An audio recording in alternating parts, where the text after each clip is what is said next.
In this video, I take you with me on my flight from Malaysia to Vietnam.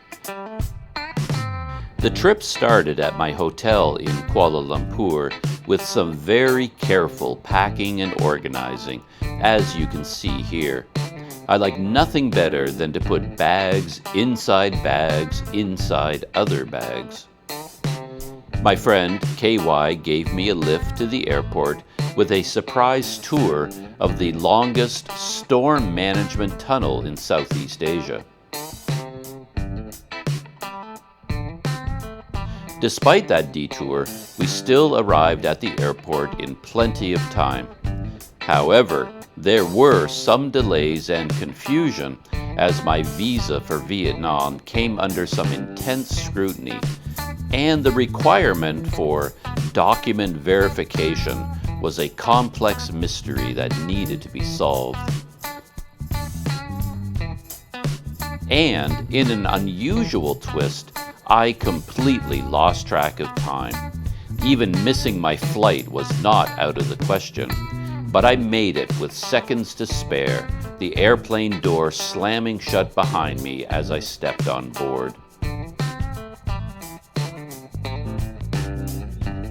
The flight was pure pleasure, with great weather, pleasant English-speaking seatmates from Ho Chi Minh City, and fantastic coffee.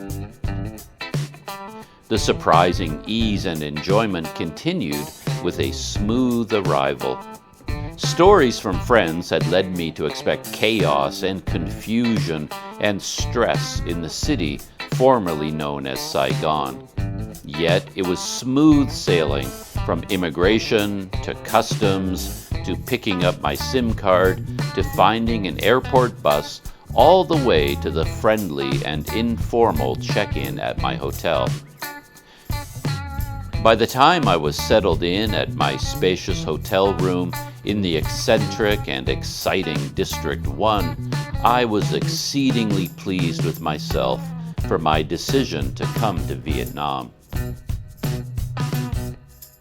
So sit back, relax, let me do all the work, and enjoy this long and detailed video about all the stages of my flight to glamorous Vietnam.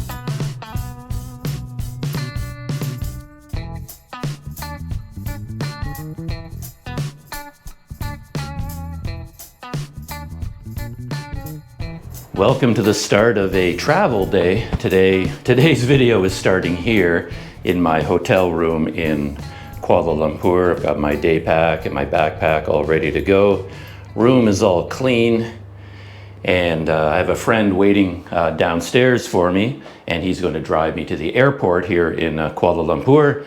Get on a plane flying to Ho Chi Minh City, otherwise known as Saigon in Vietnam, making my way from the airport to a hotel in downtown Saigon, District 1. So yeah, this is the very beginning of a long travel day. Let's see how it works out. Outside in the real world, my friend is here. I always have trouble finding his car because they're all silver. So there he is, there's KY, giving me a lift to the airport. That's his car, and then look at them all. I can never tell which one is yours. I think I come around this way. So first stage, getting to the airport. What's that? Welcome in, Doug. Thank you. Yeah. So you all know KY, or perhaps you don't know, maybe you're meeting him for the first time. This is KY. Hi, everyone. I love Planet Doug, so I'll be in this video now. Hey. Yeah, we're on our way to the airport, and hopefully smooth sailing from here on out. About an hour to get there, more or less? More or less. So I think I will just set the GoPro aside for our journey. I've done this trip out to KLIA many times, but normally I go by bus. So normally at this point you'd see me trudging down the street to KL Central, and then there's a little bit of chaos and confusion there, but then getting the airport bus. But I don't have to do that today because I have a KY. I said I was not going to record the trip out to the airport, but KY tricked me, and he's taking me on a tour So we're passing through some districts of KL, going underneath the monorail. If you haven't seen KL in any of my videos before, maybe this will be a little bit interesting. Sort of in the downtown area by Laoyat Electronics Plaza, and Berjaya Times Square is just behind us. And KY has plotted a route that's going to take us through the smart tunnel that goes through the exchange, Tun Razak Exchange. That's the exchange tower up there. And the smart tunnel, if I remember, is the longest irrigation drainage highway tunnel in Southeast Asia, something like that. But when I heard the name Smart Tunnel, I thought it was like a digital AI powered highway, but SMART stands for something to do with water control and drainage. So it's a combination highway and drainage tunnel. KY tells me the tunnel is coming up. Here we go. KLIA. So we're not completely lost. This road does go to the airport. Smart Tunnel. I'm gonna have to look up the name. Remind myself what that means.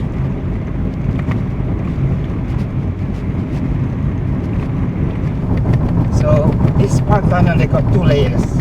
On top is will be the direction going into KL. The bottom is going, I don't know, we'll see which one is top, which one is bottom. If it's the top, you have the rounded ceiling.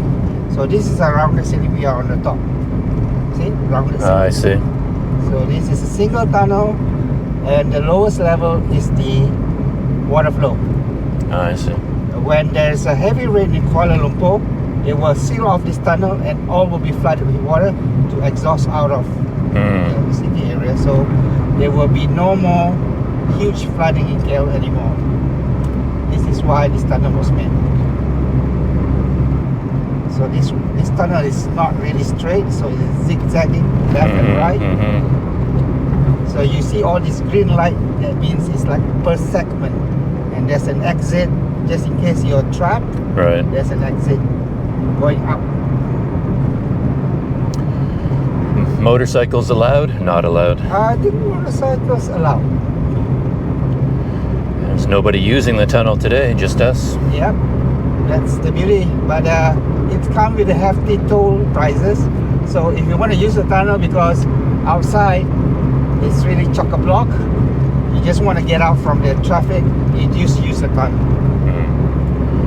So it's faster than normal roads. Yeah, cut out the crap of the traffic jam and all the drama on the road, accidents or breakdowns or anything. So best way to go. I mean, especially Doug is so nervous that he wants to get to the airport quickly. I give him the best. Thank you, Doug. Well, he didn't tell me that when he said we were coming here. It actually sounded like a long detour. He didn't say it would be faster. It is faster. Yeah, that makes me feel better. All right. So we're about to arrive on the other side. You already know, you see that pillars there over there?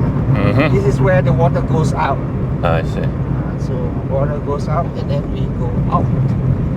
That's the end of the tunnel and we are heading out.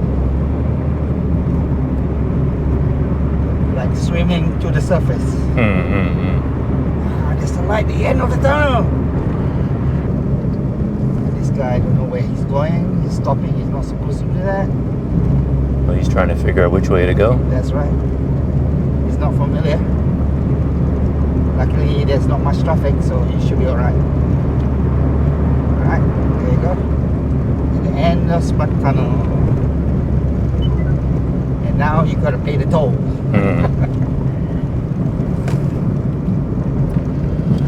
KY has this fancy, handy fly swatter. Well, yeah, touch and go. Yeah. Gives him extra reach. Extra reach, yeah, go ahead. Very convenient. It's one of those things when I see it, I was like, well, I wish I had invented that.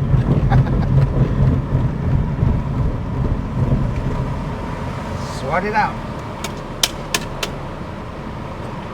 Come on, take that.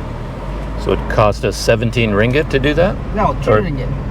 Oh, that's how much you have left on the card. That's right. Oh, okay. I was going to say that's a little bit expensive, but 2 ringgit to 2 go. ringgit. Okay. National Stadium over there, KY tells me. National Stadium, Bukit Jalil. Yeah, I've been out in this area. I walked around it one time. It's a sports complex. Yeah. Never gone to an event there though. There's an indoor stadium here for concerts, venues.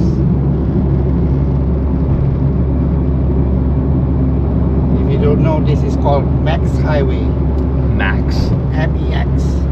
MEX. MEX. 46 kilometers to the airport. That's one big difference between KL and Ho Chi Minh City. The airport there is like 5 to 7 kilometers away from downtown. So when you look at it from Google Maps, it looks like the airport is right in the middle of the city, which technically it is. It's surrounded by the city, the metropolitan area. When you go to KLIA, it's a journey.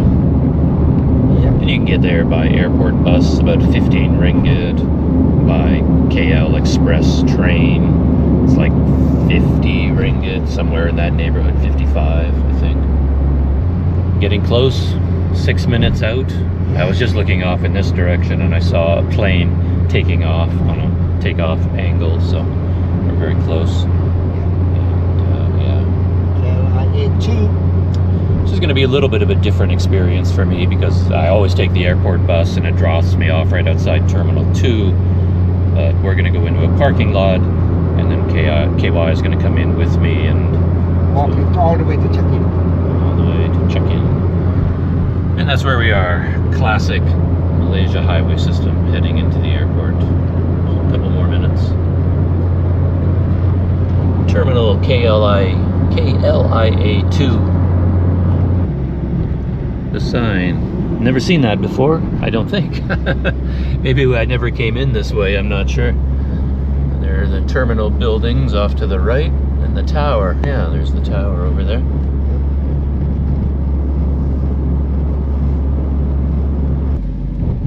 Classic shot, tower and plane taking off. Look at that.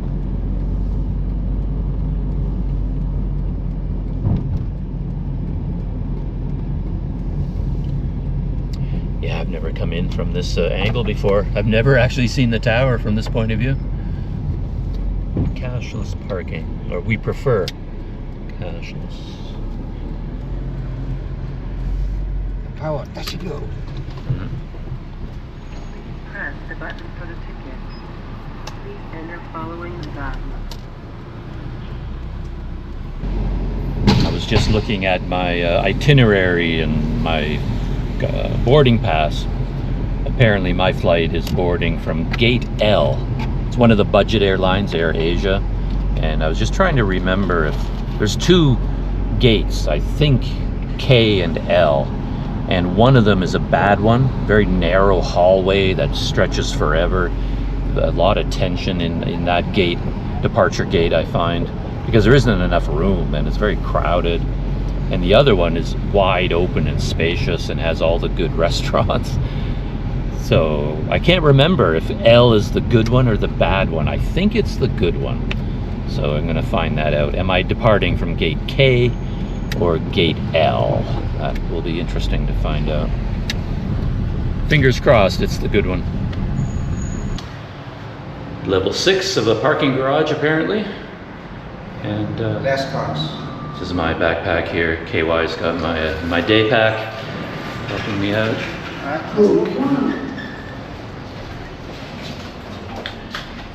Yeah, with my backpack, I like to put the rain cover on it for protection. And I wrap this rope around it to give it a nice handhold for the baggage handlers. But once you cover up all the backpack straps, then it's a little bit awkward. You can't carry it like a backpack anymore. So, yeah. Oh, yeah, I'm just following KY because I've never done this before. So we have a trolley.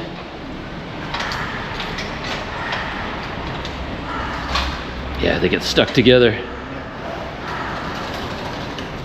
All right, load it up.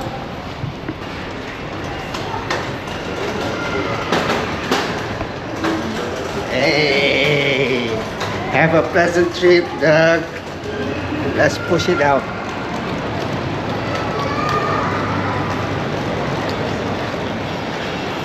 Let's take a lift, go up. Yeah, I always take the Elevator. elevator. Okay.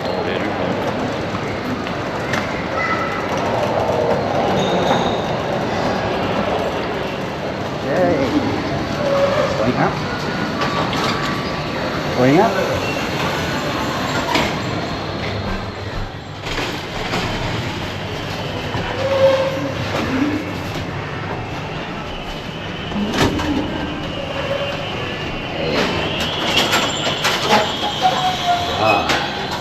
Level 3 departures. No more metal in the pocket, by any chance? No? Don't think so. Phones and wallet. Yeah, phone and wallet. I might put my wallet away. Might have keys and things in it. It's always nice to have really empty pockets. Make the security guys happy. Yeah. All right, let's walk through. All right. Yeah, I was just checking the departure board. Everything looks good. Flight 522 is on time. Gate, oh, I lost it already. Yeah, there. Oh, yeah, 052. L13. So, I was just saying that normally you do self-check-in. Yeah, thanks for that. You have too many things to think about. Yeah. Yeah, self-check-in, drop off your own bags. You don't have to go to the counter. But for Vietnam, it's different. That you have to check in through the counter because they have to check your documents. I'm not sure what documents they're going to ask for. So that's what we're here to find out. All right. So let's see what happens. Passport documents here. Okay. Let's go stand in line and see what happens. And I'm a little bit nervous too because this is the last day of my visa for Malaysia. So if I don't get out today, if I can't get on this flight, I'm gonna have to book another flight right now to Sumatra or something. Yeah, I'm flying to Vietnam, and they said I can't do self-baggage drop. I have to check in at a desk. Alright, your boarding time is? Is 2:50? 2:50, can I see? You want to check in at the counter? They said I have to Alright, this one you because go of to the B document counter. check. Which one? B counter over there, Okay. or the behind, you counter. Okay, right here or the other side? Yeah. All right. Alright, welcome. All right, go the other side then. Yeah. Yeah, so I guess over here, this is all baggage drop-off, self-baggage drop-off. And for those of us who can't do that, we head to V or U. Yeah, there's people here standing in line. I have to do assisted check-in. Yes? Hello? I'm flying to Vietnam, and they said I can't do self check-in. I have to go through they said I have to come to a check-in counter. Can I see your itineraries? Sure. Full itinerary. Okay, I think I had that open. Did you try a check-in at the kiosk machine already? I didn't know. They said they had to look at documents, papers, or something. Okay, for this one, you need to try check-in at the kiosk machine first. Just enter your booking number. Okay. If you have your verify, just print it this one. If you have verify here, you can cross it here. Just print your boarding pass. Okay. Because if you want to check in at the counter, you need to pay for counter. I see. So just check in through the machine Check in the and- machine, just print out. and get that. And then, okay. I can do both at these machines Yes. right here. Okay. Thank you. Okay, brother.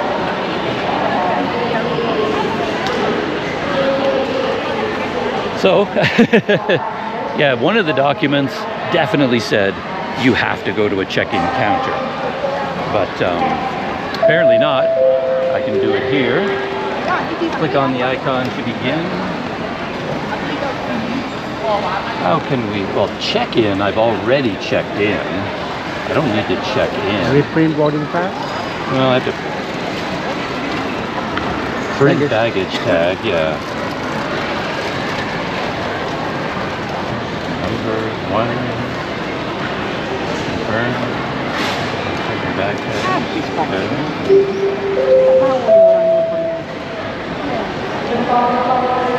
She said something about it would say verified, Yeah, it's verified. but there's nothing. I'll put this on my bag and then I will go back in line again and see what happens. Bit of a trip update. There was the usual chaos and confusion because when I booked the flight and I checked in online on my phone back at my hotel days and days ago, but it said you have to go to the check-in counter to verify your documents. But it's not quite accurate because when I try and go to the check-in counters, they say, no, you can't do that. You would have to pay a counter fee. And I talked to the woman over there and she explained, no, okay, there's actually a document verification. Ah, there it is right there. Document verification counter only for checking your documents. So you come here first. And the one thing I was really worried about or not sure about was the requirement for onward travel. So I made sure to have a flight out of Vietnam so that I could show them. Because a friend of mine just flew to Vietnam and he says, oh yeah, at the airport, they really want to see your flight out. So I made sure to get one, I printed out all the documents, and then I just did my document verification. They didn't ask. I have it, I want to give it to them, but they didn't even ask to see it. They wanted to see my visa and my passport. And that's it. Like no hotel reservation, no flight, nothing like that. So, and she did check it very carefully, comparing my visa document with my passport to make sure everything lined up, name is the same, everything has to match. And luckily mine did. So yeah, now I have a boarding pass. Next stage is to get rid of my backpack, and I already have my baggage tag. I guess technically I shouldn't have done this first. You come into the airport, you go to document verification. Once you're clear with your boarding pass, then you can check in your bag and get your luggage tag. And I say that because what if there's a problem here? They said no, and I already checked in my bag and it's gone, right? So anyway, step by step, now I go back to self-baggage drop-off. Anything to add? Oh, he summed it up. I summed it up. But yeah, well, I found it a little bit confusing. It is. I kind of nervous with you. I mean, I'm not totally nervous because I'm not flying, but I think the going through all these ups and downs and... Well, the first woman I spoke to see could I go to the check-in window, she said, oh, just check in at the machine, and then if it says verified on your boarding pass, you don't have to do this. Yeah. So I was just blindly following her instructions. I'm over at the machine, I'm trying to check in, and I realized I've already checked in. I checked in online. So what she told me made no sense at all. So then I went back, and I think it was a different woman. Yes. And a different woman said, oh, no, you have to come here to, once again, document verification. And now everything makes sense.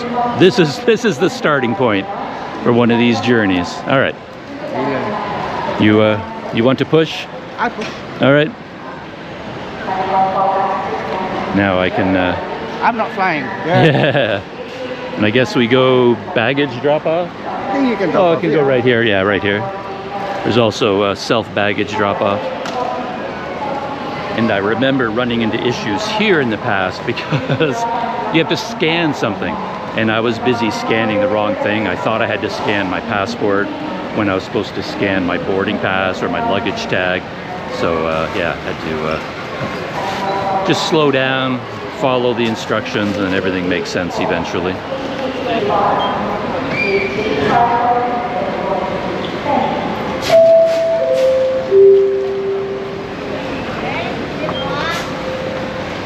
Place the bag on the belt.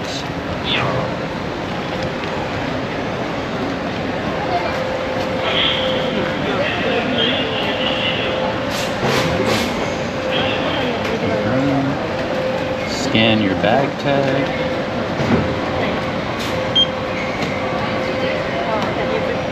No children on the bag as well. The bag is attached, visible from above. Done. One moment, please. Bye. My bag.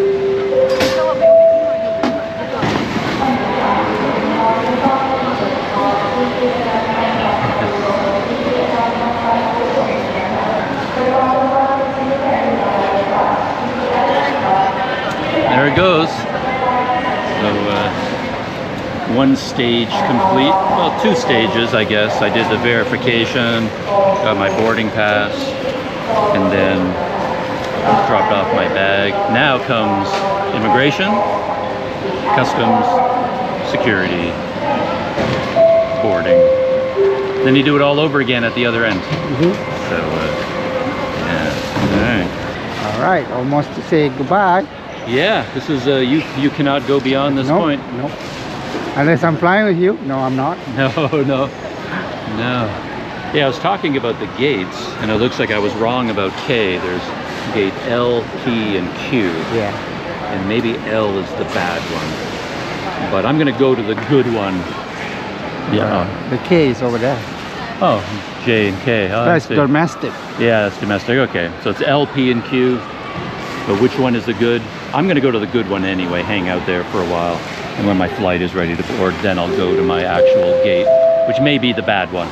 Figure this out. All right, I'm going to hand over the camera to Mr. Doug. So, Camera ready off. saying goodbye to KY. Bye. Thanks KY for driving me problem. here.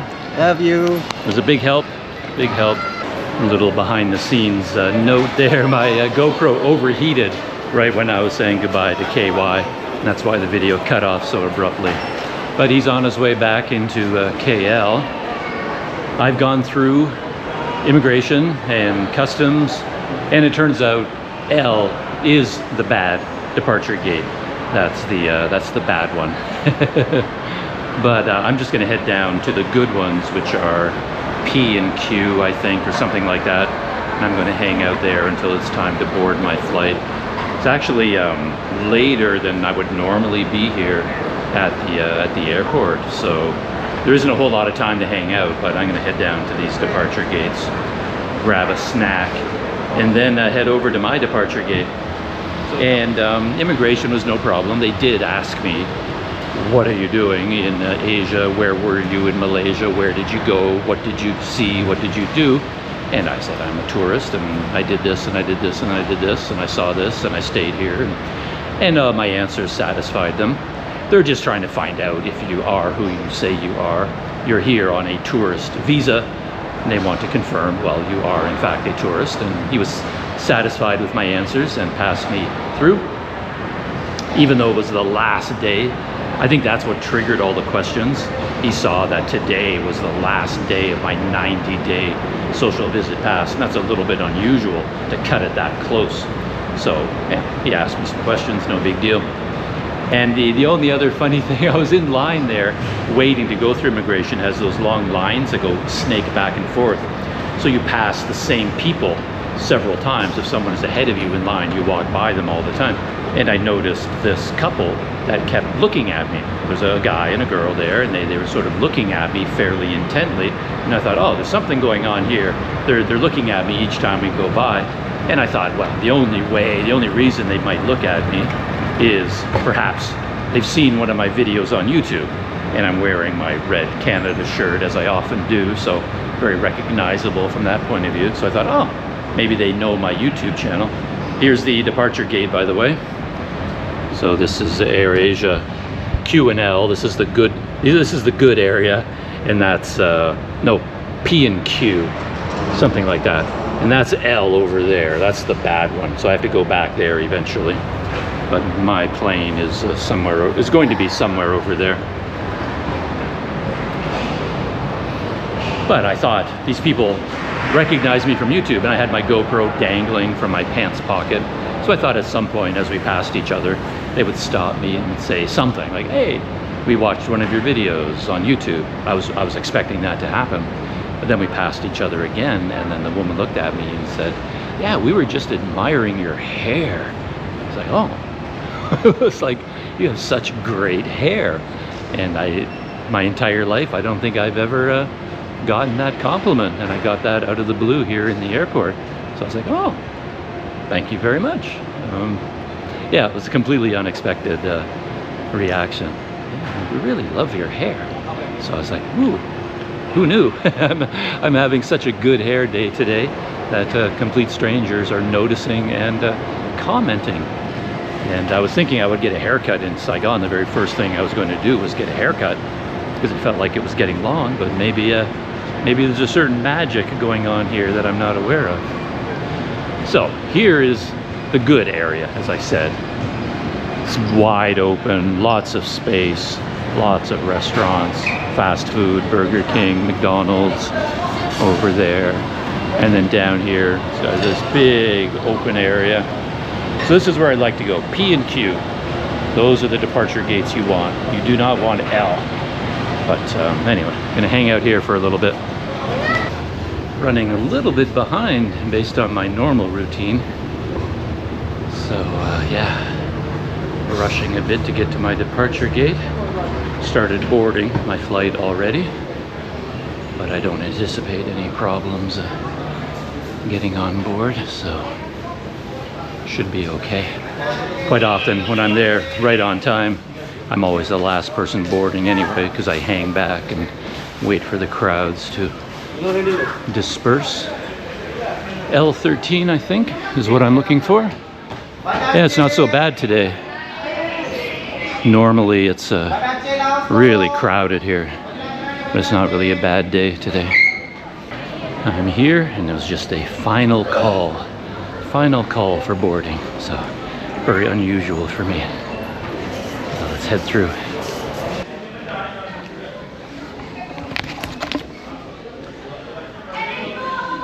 Yeah, they're quite serious about the visa. The airline checked, and here at the departure gate, they checked it once, and then down, okay, and then yeah, 2 more times. They had to check one person here, and then like a real security officer checked it over again. All the details have to be correct. And apparently I'm the last one to board. Very strange for me.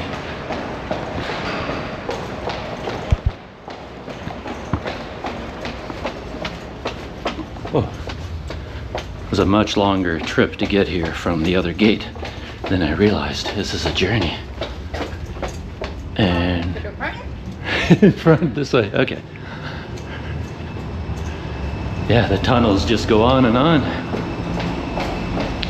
And the poor people sitting beside me probably thought they lucked out with an empty seat, but I show up at the last minute.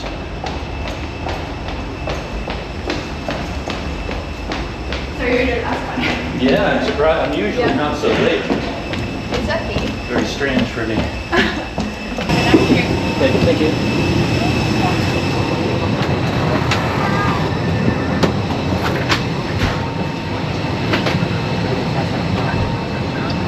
Thank you.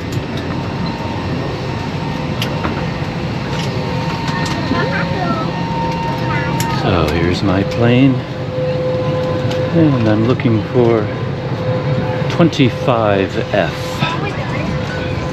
And see what poor people I have to bother.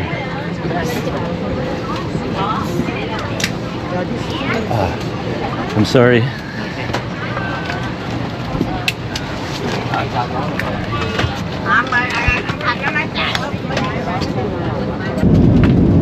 I barely made it onto the flight. I was the last person on. Very unusual day, and we're just taking off right now.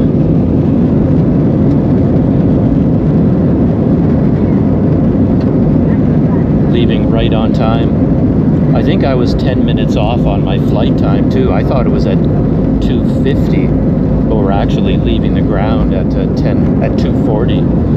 So I was 10 minutes off on my departure time as well. There we go.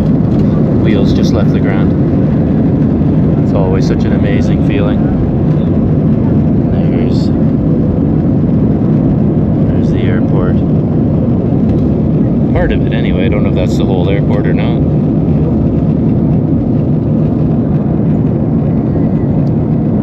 And palm oil, of course, yeah.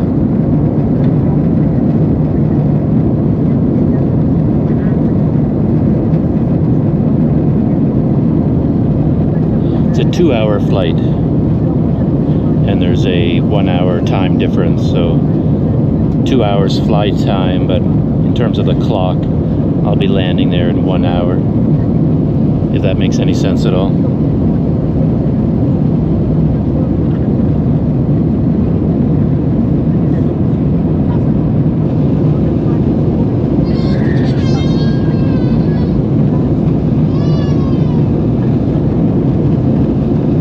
Look at that, just getting up above the clouds here.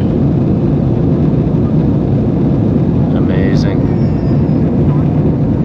I was just thinking, it feels like it's been a long time since I've been on a flight, but I guess I did fly to Sumatra not long ago, but I took the ferry back instead of flying.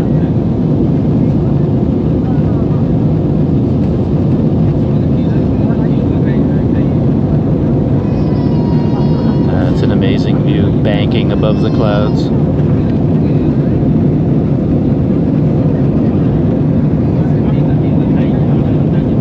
Crazy though how we take this for granted in the modern world, being able to fly like this. I know it's a bit of a cliche to be amazed that we're flying, but I can't help it. It always amazes me.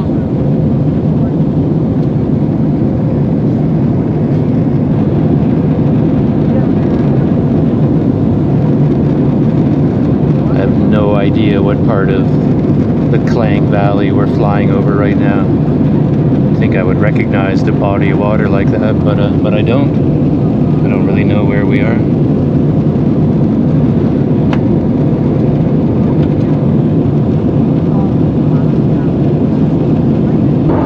I didn't even remember this, but apparently I did end up with a meal connected with this flight. It's part of a, you buy the package, the value pack gives you one checked bag, and then choice of seat. I always choose this one, 25F, because it happens to be right here by the wing, so I always remember row 25 has a nice view of the wing.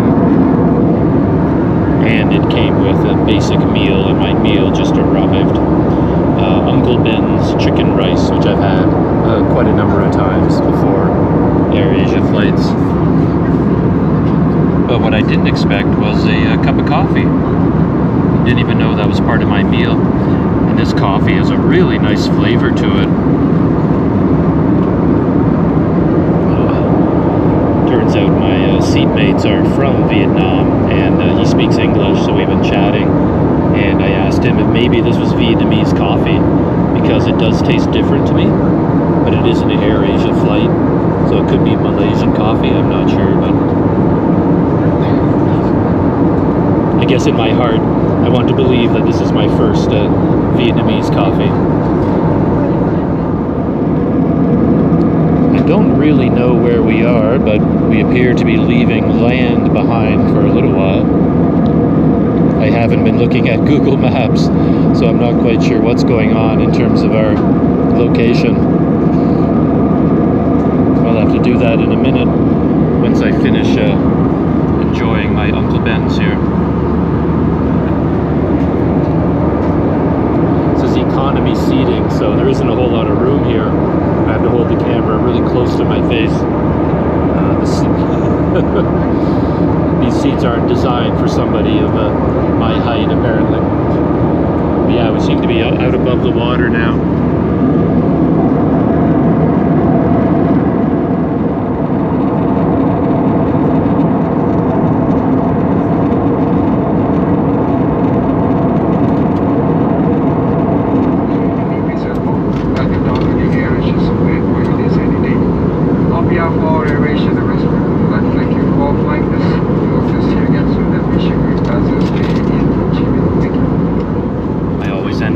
Sorry for the captain, because I can't hear a word. He gives that long, heartfelt message of welcome and hoping we fly AirAsia again and giving us all that information, but I can't make out a word they say. Maybe other people can. But anyway, I just wanted to check in. Like when we left from Malaysia and went over the water, it would have been here somewhere, of course, going over the Gulf of Thailand.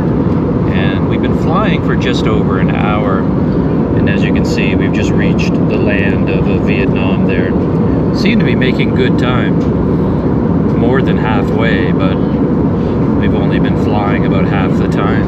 But can't see any land. According to Google Maps, we're above land, but can't see any out there, not yet. I saw a little bit of it way down there, but it's not in sight any longer.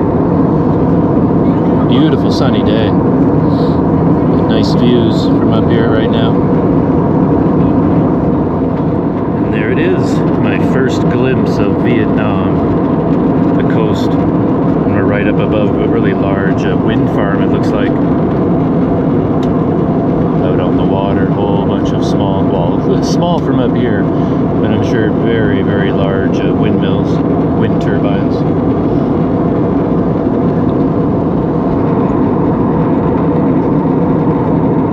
From here we're going to slowly move a little bit more inland just to line up with the airport at Ho Chi Minh City. I'm never quite sure what the rules are for YouTube and recording documents or anything like money, but I thought I would take a chance because I have some Vietnamese currency here. It's quite interesting. 500,000 dong. Right now the exchange rate is about 25,000 to $1 US, and I guess that would make this worth about $20 US. 500,000, it's about $20. 500.000 đồng. 500.000 đồng. 500.000 đồng. Cộng hòa xã hội chủ nghĩa Việt Nam. Cộng hòa xã hội chủ nghĩa Việt Nam. Cộng hòa xã hội chủ nghĩa Việt Nam. Yeah, it feels very modern to me. It's paper, but also a little bit plasticky. You can see that's see-through right there. You can actually see through the hole. It's a transparent window in the money. I can see the wing through the currency. There's actually two holes. There's one here in the top left corner, and then a larger one, over here. So yeah, there's a transparent window. So that's what the front of the bill looks like.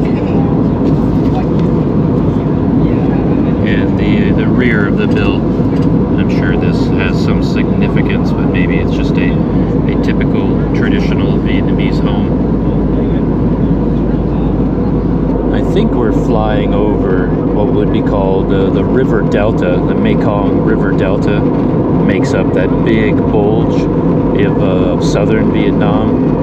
And I think they refer to this as Vietnam's rice bowl because it's a large flat area, a lot of rice farming.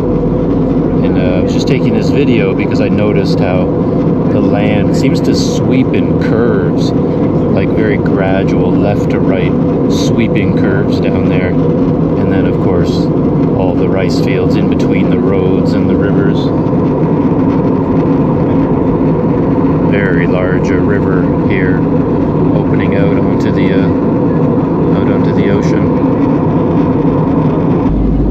This is where we are right now, just on the outskirts of Ho Chi Minh City, and you can see all of the rivers here. The Mekong River Delta spilling out into the ocean here, spilling out into the South China Sea, I guess. Oh, the river just got covered up for the most part, but you can see another part of the Mekong River down there. Interestingly, I think of this whole area of southern Vietnam, like south of Ho Chi Minh City, as the Mekong River Delta. But when you look at the actual rivers entering into the South China Sea, each one has a different name. And we just passed over a river. I would have called it part of the Mekong, but it has a different name. So these rivers here, they're part of the Mekong River system. but they have different names there. And then the next river we're going to be crossing over right here, this one is actually labeled as the Mekong. So this would be the official branch of the Mekong River right here. And we should be passing over it in just a couple of minutes. And that's it down there. All the branches that you see below the plane right now, that's the official Mekong River right now.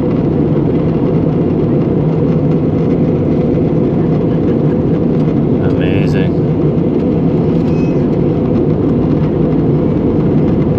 Again, not to be a cliche, but just imagine how far the water in that river has traveled through all the different countries to finally get down here and empty out into the sea. And all the fields down there, for the most part, they look brown. So I guess this is not the planting season for the rice. I'm not really sure what season it is, to be honest. I haven't paid much attention to that. Dry season. We'll be landing shortly. Please return to your seat. Put your seat upright. Coming in for a landing, all the announcements about putting electronics away, putting your seat, your tray table upright, all that stuff. So this is where the real excitement is, out there. Getting to see more and more houses, more people as we get closer to the big city. But yeah, I think life here historically is just all about the rivers. The river delta, as you can see down there. Huge bridge down there.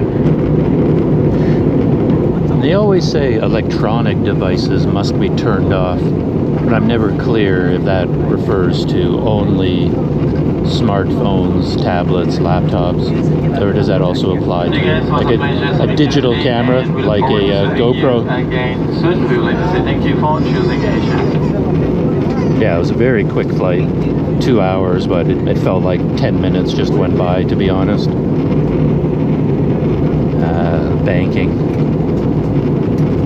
When the jet banks, that's when you know you're up in the air in one of these tin cans. You really get the sense of flying then. Yeah, there's the Mekong curving along. Makes me wish I had my bicycle here, just ride through that area on a touring bike. That would be amazing.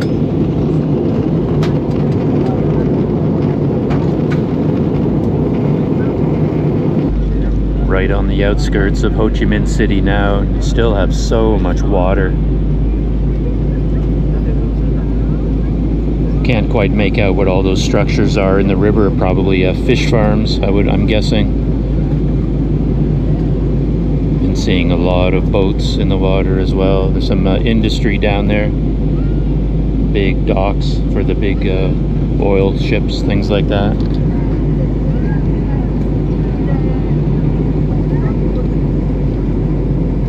A little bit of greenery here as we're getting close. I just spotted that building right in the middle of that field, a brownish field there. I have no idea what it is. Getting lower and lower, getting close to the airport, of course. Perfect time to land. Based on my watch, it's 4:15, but here in Vietnam, it's still 3:15. Nice daylight. Best time to arrive, as opposed to arriving late at night in the dark, something like that. This flight is perfect. That seems a bit unusual. Just that type of architecture down there, all those big block buildings sitting on otherwise empty lots. Look at these cargo ships in the river. That's a gorgeous view.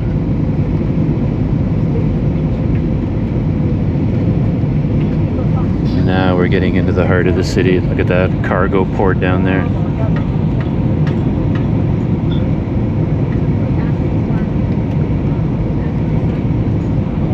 Banking, again, banking hard. Lining up on the airfield.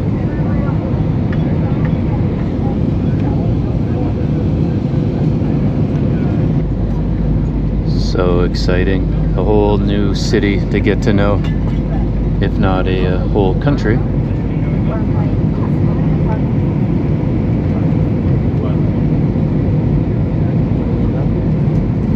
I've flown in and out of KL so many times in the last few years. It's a very familiar sight when I see the city, but this is completely unfamiliar. I have no clue about anything that I'm looking at. The roads down there actually look less congested than I expected. I thought there would just be jams of traffic everywhere, but seems to be flowing along pretty nicely on those highways.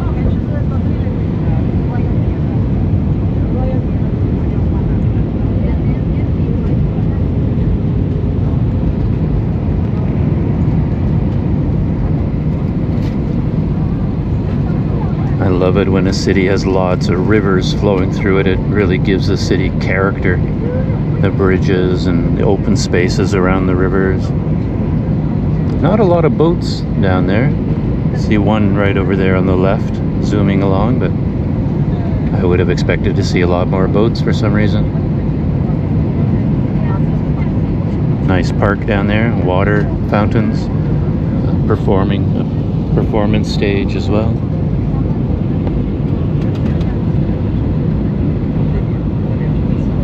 Yeah, a real pattern of these open brown fields everywhere. Look at that, we're getting lower and lower. Another river. There's some boats. That's more what I would expect to see on one of these rivers. Look at that.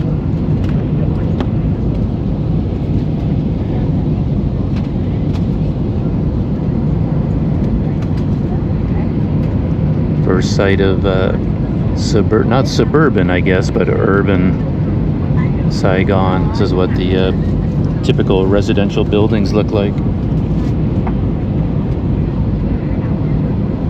A lot of interesting rooftops, flat rooftops. Look at that. You could have a great James Bond chase scene going across all those rooftops.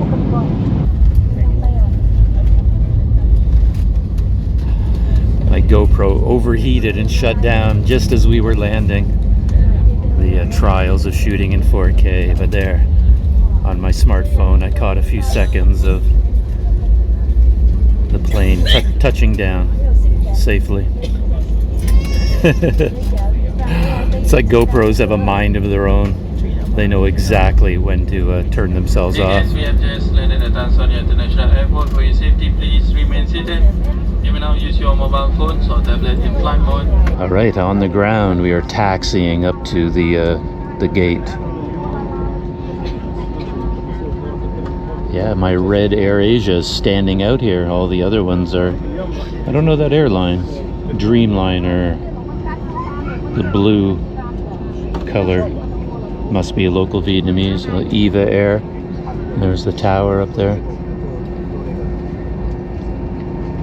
Tan Son Nhat International Terminal.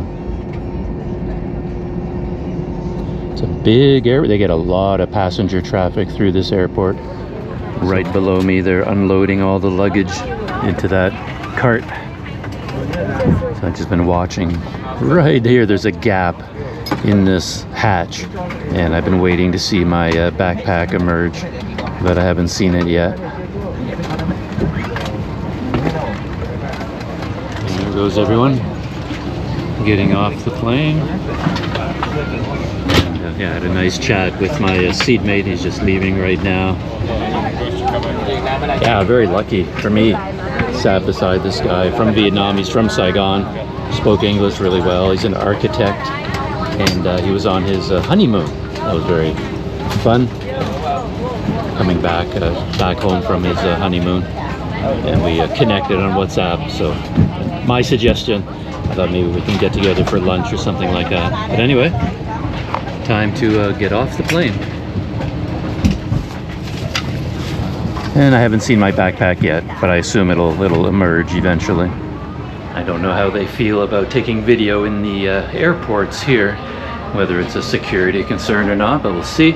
Just thought I'd take a little bit of video of the gates here. Can't see my plane, it's hidden by the bridge.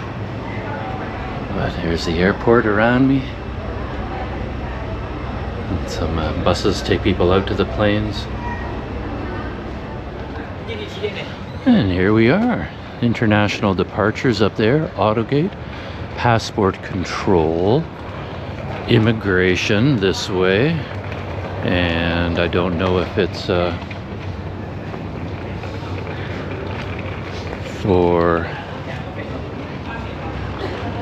everyone or foreigners. Oh yeah, all passports it says down there. And there's some SIM cards here, but I think I pick up my SIM card. Oh, it says no camera not allowed, so I better obey the laws and put this away. All right, I'm through immigration. It's always so funny because I made sure I got the 90-day e-visa in advance, and I printed it out and made multiple copies, had them multiple copies stashed all over the place. I have an e-copy, the downloaded PDF on every phone, on my laptop, on my tablet. I've got it everywhere. I've got it on flash drives. So I go up to the immigration counter and I give him the passport, and I assume he's going to want to see a copy of my visa, like the paper copy, because everybody in the KLIA airport was asking for it. I had to show it multiple times, and they went over that piece of paper with a magnifying glass looking at everything. I get here in Vietnam, I go up to the immigration counter and I'm handing him my passport and my visa, and he just sort of, I don't need that. I guess it's all automated. He has everything on his computer, and he asked me for my boarding pass.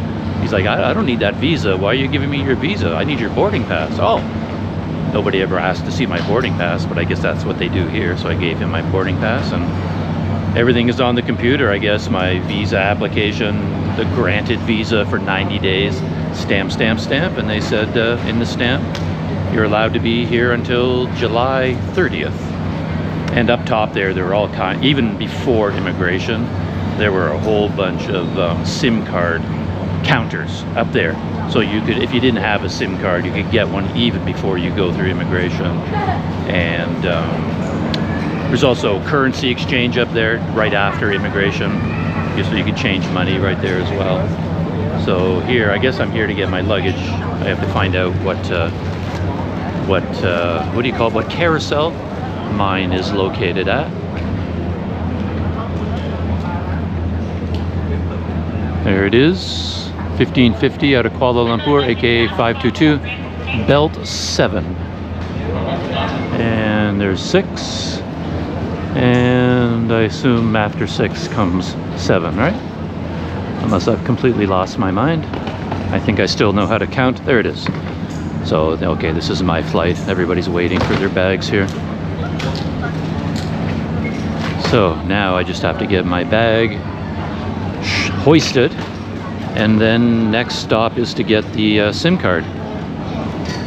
And I believe that happens in the arrival hall.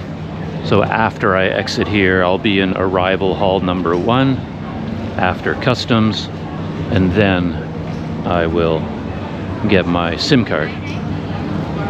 First, my bag. I was standing there by the belt. It started to turn. It was going around, and the first bags were starting to come out, and I was just watching and waiting for my bag. But then I saw way off against the wall, there was a big pile of suitcases already unloaded. I saw people going over to that pile and grabbing suitcases, so I thought, what's so special about that pile? There must be something about it. But I went to look, and of course, that's where my backpack was. So all that time that I was waiting around the belt, my bag was already way over there, just leaning against the wall. For some reason, it was taken off the plane first and just dumped here on the ground. It didn't even come out on the belt. I have no idea why. But now I'm going to unrope it, put away the cover, and strap it on like a backpack, the way it's supposed to be carried. So here I am out in arrival hall, and I think I'm heading in the right direction. There's all kinds of taxi services here and currency exchange, SIM cards, and mine is, yeah, I got all kinds of instructions of exactly where to go, and mine is tucked away in the corner over here. Vinaphone. So let's see how this works out. There you go. The good people at Vinaphone have got me all set up. I didn't have to do anything. The SIM card was already activated. Just had to put it in my phone, restart my phone, and boom, I'm on the internet. The only wrinkle, I guess, is that this particular SIM card, you can't reload. So you get unlimited data for 30 days, and then it shuts off. So if I stay in Vietnam longer than 30 days, I'd actually have to get another SIM card, because this one can't be extended for whatever reason beyond the 30 days. That's what they told me. But no, it worked out very well. And now, all right, leaving the airport, I guess that's the first time you actually feel like you're in a new country, right? The airports are all the same now, especially modern airports. But here, now that I've stepped outside, this is, I guess, real Vietnam. And I'm going to try to get into the city by local bus. Or I don't know if it's local bus, they call it, it's bus 109. It's the yellow airport bus. Seems to be the one I want, and they say it's opposite gate 12 in this direction. Yeah, bus 109. Yeah, it's such a different world. With the power of the internet, you have access to so much information. Pre-internet, of course, you'd have no clue what to do. You just get thrown outside and find your way. And of course, in the old, what I call the old days, Vietnam was nothing like this. My first impressions are kind of, holy crap. Hello. No, the bus here. No. I want the bus experience for fun. Yeah. I'm gonna try to find this bus. Yeah, thank you. Thank you.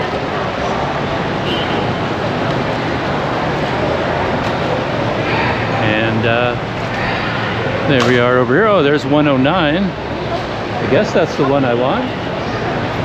Doesn't look at all like the picture I saw on the internet. Airport bus 109.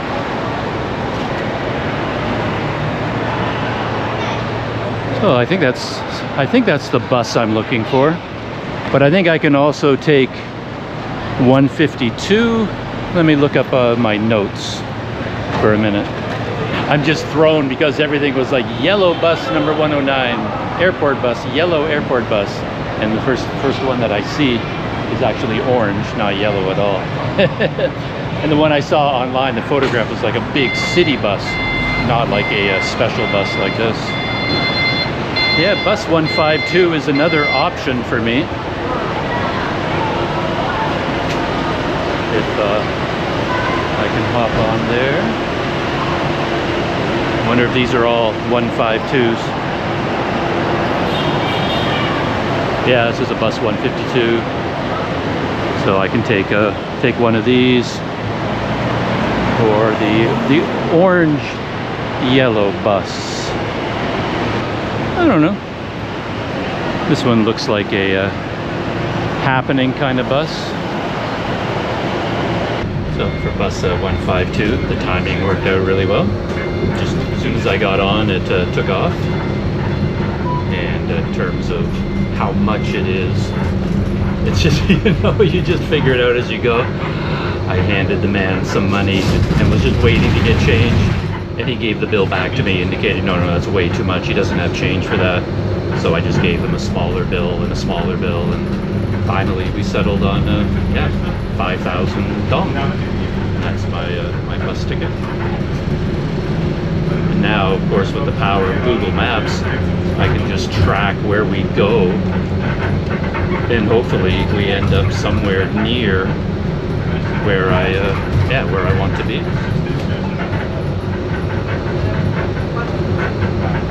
On Google Maps, I can even see the route that this bus 152, the route that it follows. And to get to my hotel, 47 minutes bus ride. So about 40 minutes on the bus and then 5 minutes walking. from the terminal station where I get off to the hotel. And there you have it. That's apparently that's Vietnam out there.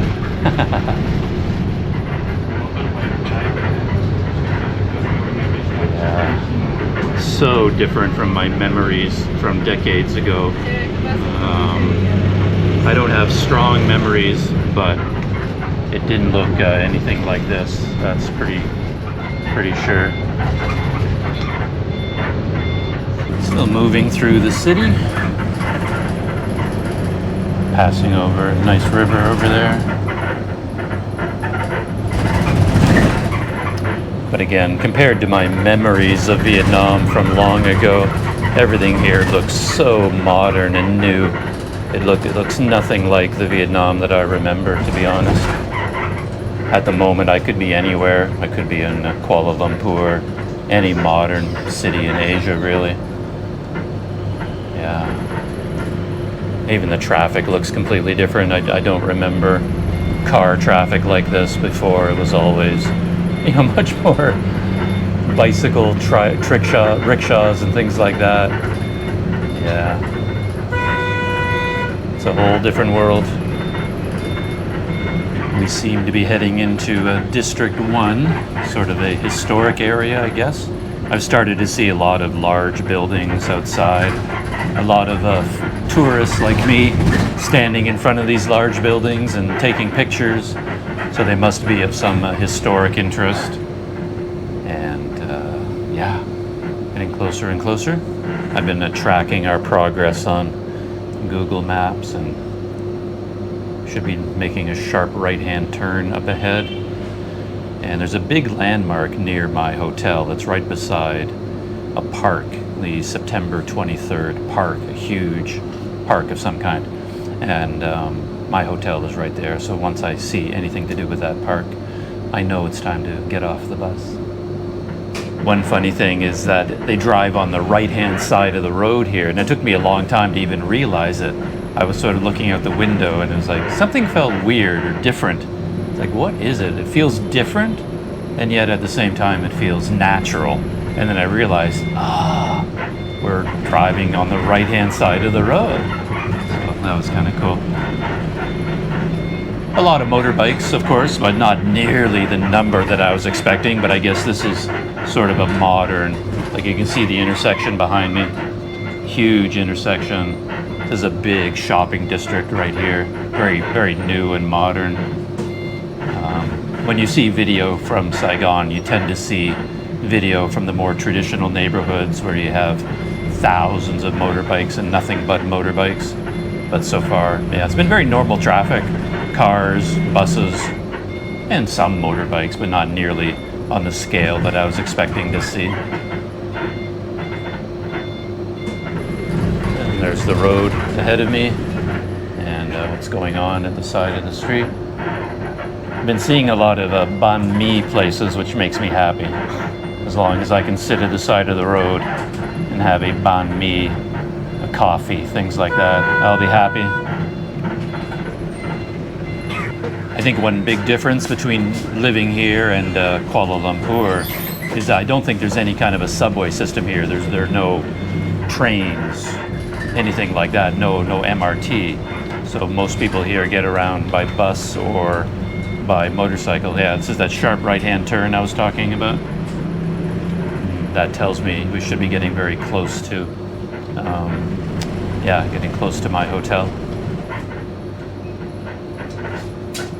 Okay, I just saw a sign there for bus 109 and 152, so they both go right through here.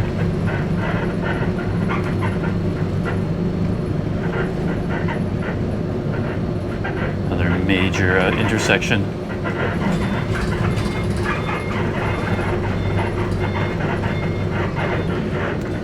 And this is where we are, the blue dot. We should be heading up here, and this is where I get off, right beside the big park. And the red pin, of course, that's where my hotel is located. So we're almost there. Almost there. There's a big like roundabout intersection here. We go around the roundabout to the left, and Then we should be at my stop shortly afterwards. So. Yeah, the traffic here is controlled by stoplights. We are waiting. This is the traffic right there has the right of way, and then we're just waiting to get a green light so that we can go. It's all very much more organized and smooth traffic than I was expecting. I really was expecting chaos, but now I guess we've got a green light, and if things are going according to plan, yeah, we should be going around this roundabout and heading in that direction there on the right hand side. So funny, it feels so natural to me to be on the right hand side of the road.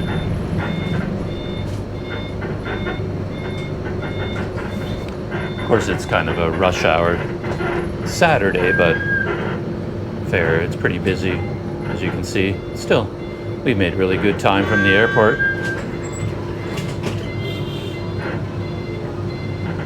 It hasn't taken that long at all.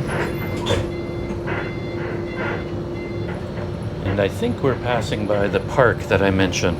Yeah, so that's this big park over there. We're just getting to the edge of it, I think. And then my stop next.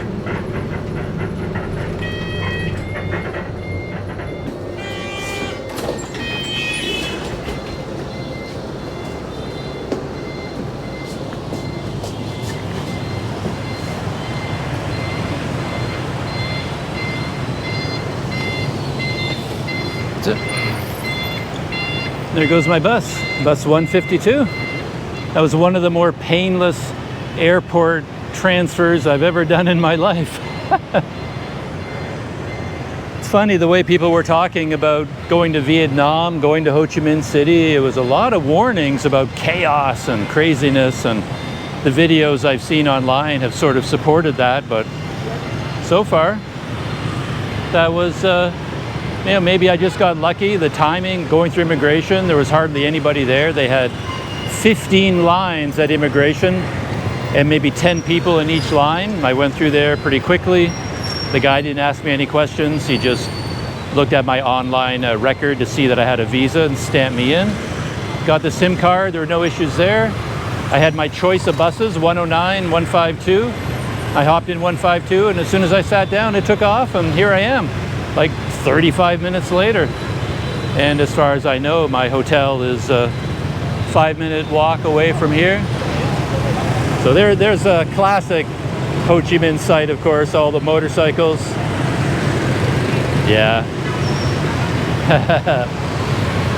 Like an endless flowing river. All right. Next stage, Adenia Hotel. So my hotel should be just up ahead here on the left, assuming I'm not completely turned around. And that's the big park over there. I got the impression it was a big grassy park, but it turns out it's a combination. There's a big underground market as part of that park as well.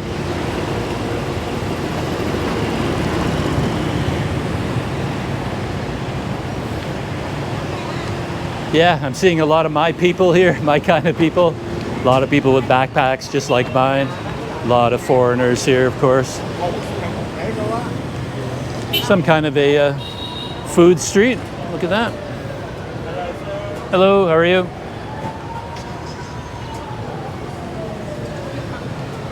So this is your basic banh mi smoothie joint.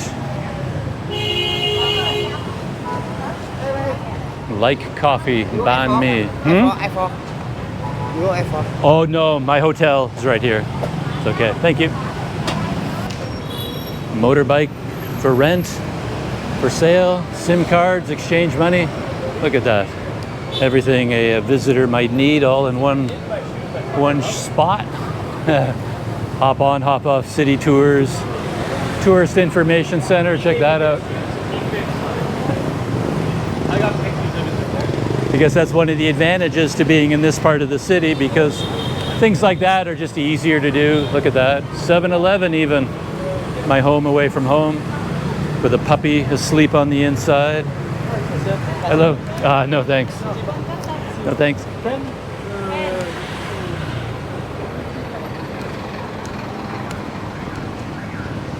Yeah, when you first arrive in a place like this, you feel like such a newbie. Everybody knows so much more than you do. You feel quite, yeah, like I said, you feel like a newbie when you first get here.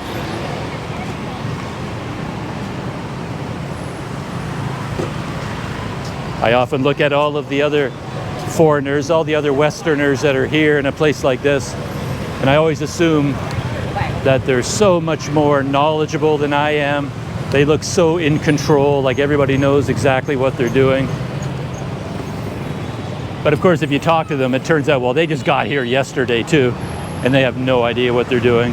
They're just as lost as I am. So maybe from a distance, if I sit down here, have a cold beer or a cup of coffee, I'll look fully composed, like, oh yeah, that guy? He's lived here for 20 years. He's got this place figured out. No, definitely not. And I guess you would call this my first street crossing. No big deal so far. Not a busy street. But yeah, look at this place. You could sit out here, have a cold beer, and feel like you know exactly what you're doing. And everyone will watch you sitting there having a beer, and they'll think, man, look at that guy. He knows what's going on.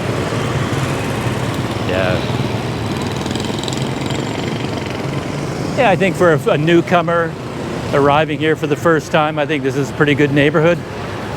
It's got a lot of conveniences to make life easier for you. I appear to have arrived at the Adenia Hotel. I haven't found the entrance yet. The sign says Adenia Hotel, but then it says Eileen Garden Hotel on the left and Fat Daddy over here on the other side. But somewhere in here, you can see the sign up above my head. It says Adenia Hotel. That's my place. Right up there. Now I just have to find the entrance. Maybe I have to go through the Garden Hotel to get there, or around to the side through the alleyway. No, maybe not the alley. Let's try the front door first. I am in the right place. Just had to come into the lobby, and then you could see a sign here that said, yeah, Adenia Hotel. So I'm just checking in right now. All right. Thank you. It is on the 5th floor. 5th floor. And this is your Wi-Fi password. Wi-Fi password. Okay. The water on the table is free. Mm-hmm. The water on the table is free. Okay. Thank you. Thank you very much. Thank you very much. All done. I'm in room 502 up on the 5th floor.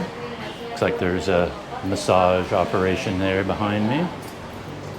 Whoops. And there's the entryway. Ooh. Packed elevator.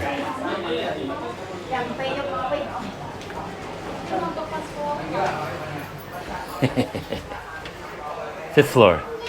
Highest, that's as high as this building goes. And everything on my GoPro is running out. It's overheating, shutting down, battery's dying.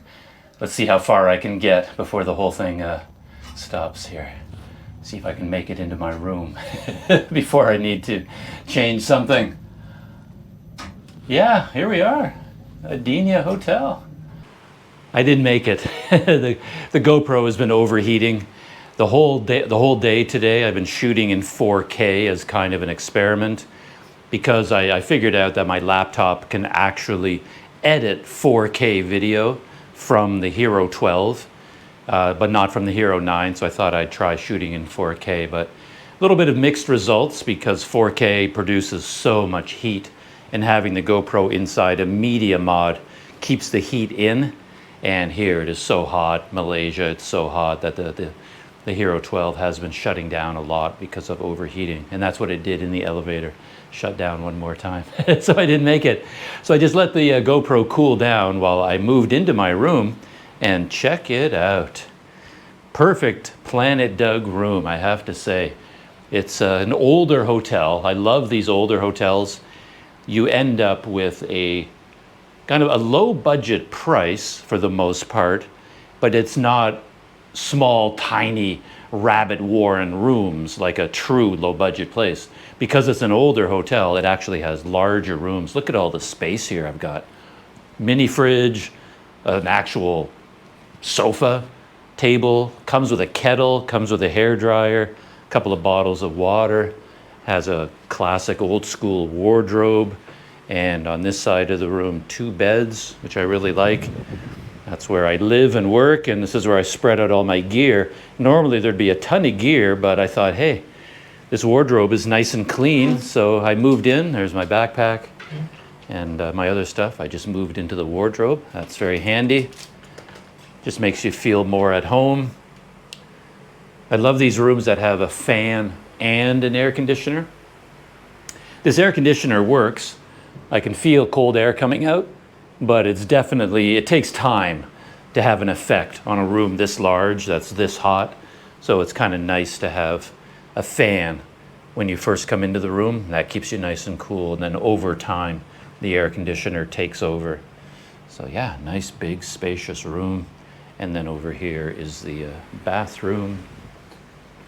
Oops, yeah, light is on. Yeah, I mean, come on. Who needs, yeah, you don't need any more than this. Look at this. Great little place.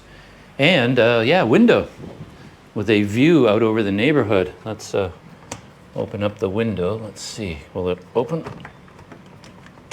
Yep. There we go. And there's my view. Whoa, what's that place over there? Do you see that on the right? Rooftop with all those lights. That looks very welcoming. And then down below me, little laundry balcony there. That makes me feel at home. If I call Kuala Lumpur my recent home, right over there, all the construction towers, makes me feel like I'm back in KL. And yeah, there's the view from out the window. Very cool, very urban. Close that. Okay. So there you have it, a door-to-door video from my hotel in Kuala Lumpur with KY to the airport. He gave me a lift there. Things got a little bit wonky at the airport in Kuala Lumpur, I have to admit, because of the whole instructions from AirAsia that I didn't really understand, I guess, where I had to, they told me in the instructions, you have to go to a check-in counter to have your documents verified. But when I tried to do that, it didn't work.